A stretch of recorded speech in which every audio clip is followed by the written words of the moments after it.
What if the world's biggest economic miracle is actually hiding a massive, dark secret? Welcome back to The Explainer. When we think of the world's second largest economy, our minds instantly go straight to those towering skyscrapers and flawless high-speed trains. It's this incredibly glossy facade carefully presented to the globe. But today, we're going to peel back that curtain. We're diving into the ground-level data to uncover some immense, hidden challenges that, well, just aren't making it into the official brochures. I mean, consider this. International bodies have loudly applauded a truly staggering statistical claim. Extreme poverty allegedly falling from 88% back in 1981 all the way down to absolute zero by 2022. On paper, we're talking about over 800 million people lifted out of poverty. It's this grand narrative of an economic utopia that literally had the entire world clapping. But here is where the jarring contrast really kicks in.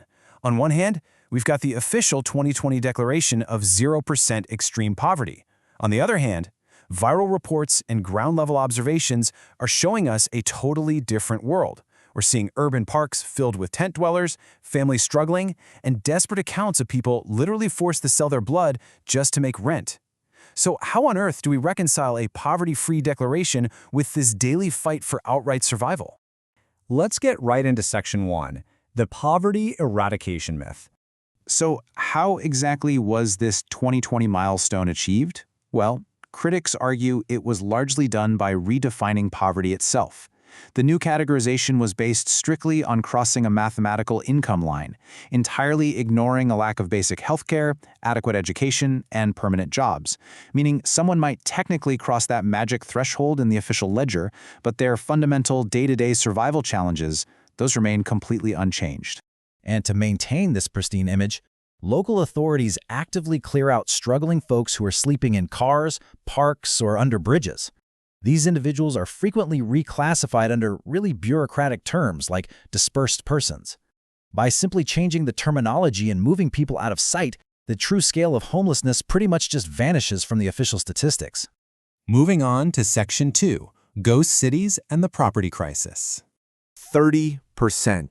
That is a massive, almost unfathomable portion of the entire nation's GDP tied directly to the property market. Imagine for a second if a third of your own country's economy rested on just one single sector.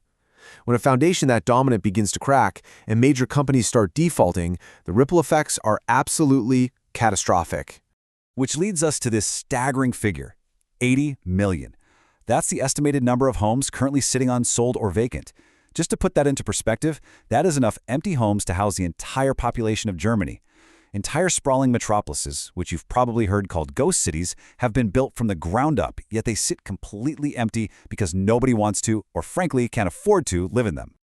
Now, contrast those empty, silent cities with this final numerical punch, 300 million. Reports indicate that an estimated 300 million struggling rural migrants effectively fall into a state of severe housing insecurity or outright homelessness. That is roughly 20% of the population lacking a secure home, standing quite literally right outside those millions of empty buildings. So we're left with this brutal paradox: unsold ghost cities sitting right next to unaffordable housing. Extreme prices and profound economic fear are keeping ordinary people living in cheap tents. Because they're terrified of what the future holds, citizens are hoarding whatever savings they have rather than buying. That leads to plunging property values for investors, yet continued crushing unaffordability for the working class. Which brings us to Section 3, the youth unemployment crisis. And here we find another massive hidden gap. The official youth unemployment rate hovers around 16 to 17%. However, independent estimates and on-the-ground realities suggest the actual figure is rocketing closer to 40%. 40%! Millions of young, capable people are just entirely absent from the official data. Why is this job market pressure so intense? Well, it's a perfect storm. Severe tech sector crackdowns wiped out millions of jobs, and that paired up with a general economic slowdown. So you have these highly educated university graduates finding their dreams totally shattered, forced to settle for low-paying survival gigs like food delivery. Unsurprisingly, this has triggered a massive spike in depression and a simmering threat of social unrest among a youth population that feels, quite frankly, entirely trapped. Let's wrap things up with Section 4, an uncertain economic future. Analysts actually often describe this reality as two different Chinas. We have massive urban wealth accumulation directly contrasting with rural poverty entrapment. The income inequality gap is incredibly high. So while major cities boast immense wealth for a select few, rural populations are perpetually left behind, often lacking even the most basic facilities. Let's walk through the vicious cycle these rural citizens face every single day. First, they migrate to the megacities, desperately looking for work. Next, because of systemic policies, they face severe discrimination. They're denied equal access to urban schools, hospitals, and pensions. Finally, unable to afford urban life without those social safety nets, they are inevitably forced right back to their impoverished villages. It's a relentless, exhausting trap. Zooming out, the broader systemic threats become alarmingly clear. The country has a rapidly aging population, combined with a shrinking youth workforce, a direct demographic hangover from the historic one-child policy. Add in ballooning local government debt and a severely weak social safety net, and you end up with an environment where a single medical emergency or a sudden job loss can instantly plunge an entire family right back into extreme poverty.